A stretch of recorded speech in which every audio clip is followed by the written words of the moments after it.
சொல்ல முடியாத துயரத்தை அனுபவிச்சுட்டு இருந்த மனுஷன் ஆன்மா நல்லபடியாக இறந்துட்டாங்கன்னு ஒரு விதம் பார்த்தீங்கன்னா உண்மையிலே எல்லா மக்களும் ஒரு ஆத்மார்த்த ஒரு சந்தோஷம்தான் அடைஞ்சிருப்பாங்க. ஐயோ அண்ணனே அவரை நல்ல இறைவனடி சேர்த்ததுக்கு நன்றின்னு தான் எல்லாரும் உண்மையாக ஆத்மார்த்தமாக நினச்சிருப்பாங்க. அந்த வகையில் தான் நானும் வடிவேல் அவர்களுக்கு வந்து ஆரம்ப காலத்துல வந்து விஜயகாந்த் சார் வந்து ஒரு ஹெல்ப் பண்ணியிருக்கிறாரு.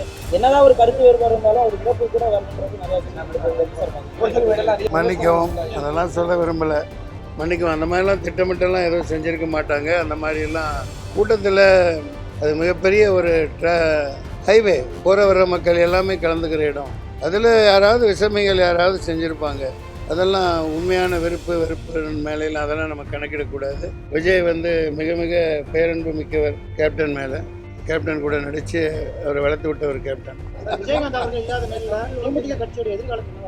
மன்னிக்கவும், நோ கமெண்ட்ஸ். ஏப்பா வேறு ஏதாவது பேசியிருந்தா பேசுவா. அதை புதைச்ச பண்ணி அங்கே கல்லறையில் அடக்கம் பண்ணியாச்சு. இப்போ வந்து பேசிட்டு இருக்கு. ஏப்பா நீ இப்படி தான் நோண்டி என்னை மாட்டி விட்ட. ஒரு விதத்தில் கேப்டன் இறப்பு ஒட்டுமொத்த உலகத்து மக்களுக்கும் ஒரு வித, அதாவது அவங்க இந்த 3 வருஷமாக சொல்லணும்னா துயரங்களை அனுபவிச்சுட்டு இருந்தாங்கங்கிறது எல்லாத்துக்கும் தெரியும்.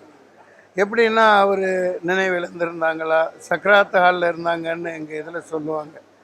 அதாவது மிகுந்த ஒரு உடல்நிலை முடியாத நிலையில் மற்றவங்களால் கவனிக்கப்பட்டுக்கிட்டு இருக்கிற அப்படி ஒரு சொல்ல முடியாத துயரத்தை அனுபவிச்சுட்டு இருந்த மனுஷன் ஆன்மா நல்லபடியாக இறந்துட்டாங்கன்னு ஒரு விதம் பார்த்தீங்கன்னா உண்மையிலே எல்லா மக்களும் ஒரு ஆத்மார்த்த ஒரு சந்தோஷம்தான் அடைஞ்சிருப்பாங்க. ஐயோ அண்ணனே அவரை நல்ல இறைவனடி சேர்த்ததுக்கு நன்றின்னு தான் எல்லாரும் உண்மையாக ஆத்மார்த்தமாக நினச்சிருப்பாங்க. அந்த வகையில் தான் நானும் இருந்தேன். நான் போனேன், வெளியே அனுப்பி வச்சுட்டோம். வடிவேல் அவர்களுக்கு வந்து ஆரம்ப காலத்துல வந்து விஜயகாந்த் சார் வந்து ஒரு ஹெல்ப் பண்ணியிருக்கிறாரு. என்னதான் ஒரு கருத்து வேறுபாடு இருந்தாலும் அவர் இறப்பு கூட வரணுன்றது நிறைய. மன்னிக்கவும் அதெல்லாம் சொல்ல விரும்பலை. கேப்டன் எல்லாராலையும் ஒரு பொதுமக்களாலேயும் எல்லா கட்சிக்கு அப்பாற்பட்டு பொதுமக்களால் ரசிகர்களால் இனம் மொழி ஜாதிக்கு அப்பாற்பட்டு விரும்பப்பட்ட ஒரு மனிதர்.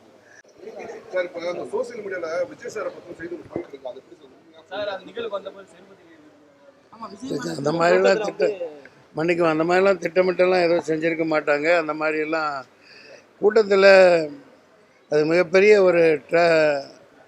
ஒரு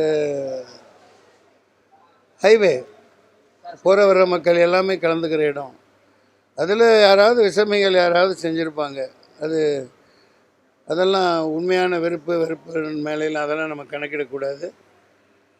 அதெல்லாம் விஜய் வந்து மிக மிக பேரன்பு மிக்கவர் கேப்டன் மேலே. கேப்டன் கூட நடித்து அவரை வளர்த்து விட்ட ஒரு கேப்டன். வேறு ஏதாவது சொல்லுங்க.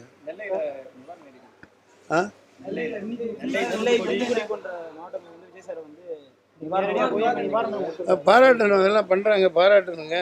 நான் இங்கே உட்காந்துக்கிட்டு நல்லா மசாஜ் சென்டரில் உட்காந்துக்கிட்டு பேட்டி கொடுத்தா. விஜயகாந்த் அவர்கள் நடிகர் சங்கத்துக்கு நிறைய உதவிகள் பண்ணியிருக்காரு. ஆனால் அவர் இறுதி சடங்குக்கு பாதி நடிகர்கள் தான் கலந்துக்கிட்டாங்க, நிறைய முழு நடிகர்கள் கலந்துக்கவே இல்லை. திடீர்னு ஒரு இறப்பு சொல்லிக்கிட்டு வர்றதில்லை.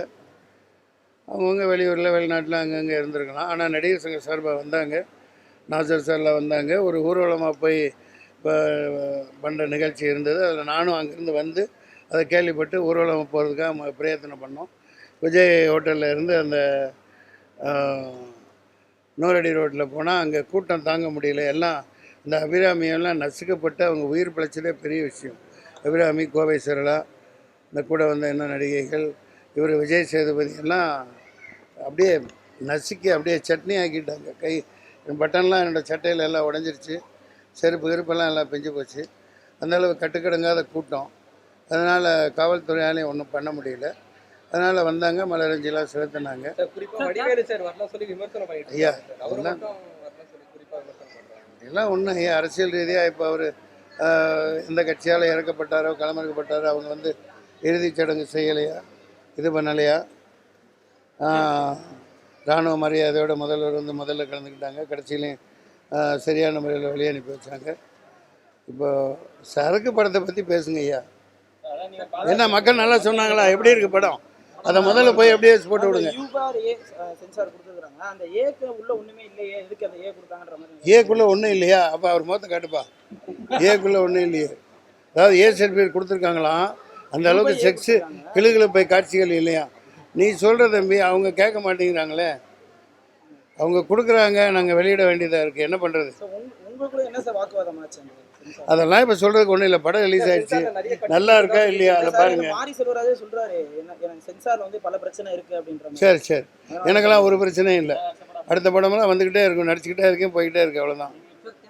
தளபதி 68 நீங்க இருக்கீங்களா சார்? தெரியாதுப்பா, எனக்கு தெரியாதுங்க. நீங்க இருக்கீங்க சார். ஆமாம், ஏன்னா அதை பற்றியெல்லாம் எனக்கு ஒன்று, இப்போ கதாபாத்திரம் தேவைப்பட்டால் கூப்பிட போகிறாங்க. இதுக்கப்புறம் நடிப்பு ஒன்று தானே, உலகத்தில் எவ்வளோ விஷயங்கள் இருக்குது. வாங்க, முதல்ல எப்படியோ பஸ் லேட் ஆகிட போகுது, ஆறுறதுக்கு முன்னாடி போடுங்க. அதெல்லாம் இப்போ நீங்கள் தாக்கப்பூர்வமாக ஏதாவது கேளுங்க. ஏன்னா கொஞ்சம் ஜாலியாக அந்த தேட்டரில் படத்தை ரிலீஸ் பண்ணிவிட்டு ஒரு 10 நிமிஷம் நல்லா மசாஜ் பண்ணலான்னு வந்தேன். அதையும் போடுவீங்க, பொண்டாட்டிட்டு அடி வாங்கிட்டு வந்து படுத்து கிடக்குறான்னு போடுவீங்க. விஜயகாந்த் அவர்கள் இல்லாத நிலையில தேமுதிக கட்சியோட எதிர்காலம் என்னவா இருக்கும்? மன்னிக்கவும், நோ கமெண்ட்ஸ். மன்னிக்க அவர் எனக்காக என்னை வச்சு முழு கதாநாயகனை எடுத்தால் நான் நடிக்க தயார். ஒரு ரோலா கூட்டா போக மாட்டேன்.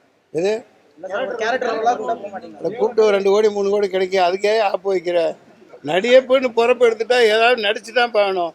குடும்பத்தை நீயே காப்பாற்றுவ, நீ வேற போப்பா, பொழப்பு ஓட்ட விட மாட்டேங்கிறாங்களே. பீச்சில் யாருக்கு? ஏப்பா வேறு ஏதாவது பேசியிருந்தா பேசுப்பா, அதை புதைச்ச பண்ணி அங்கே கல்லறையில் அடக்கம் பண்ணியாச்சு, இப்போ வந்து பேசிட்டு இருக்கு. ஏப்பா நீ இப்படி தான் நோண்டி நோண்டி என்னை மாட்டி விட்ட. ஆமாம், அன்றைக்கி எந்த அஜானுபாவான்னு கேள்வி கேட்டது, வைரமுத்து சார் வந்து கதாநாயகிகளுக்கு முக்கியத்துவம் கொடுக்கறது இல்லைன்னு. தினத்தந்தி தானே, யார் பேர் அவர், பயங்கரமான ஆள். வாய் என்னை மாட்டி விட்டு போட்டு நீ டெய்லி 3 சான்னு சுற்றிட்டு இருக்கிற. வாங்க போதும் ஐயா ப்ளீஸ். எனக்கு கொஞ்சம் ஒரு மாதிரி இருக்குது இந்த இடத்துல உட்காந்துருக்குறது. அடுத்து என்ன வீல் சேரில் அனுப்பிச்சாலும் அனுப்பிச்சிருவீங்க.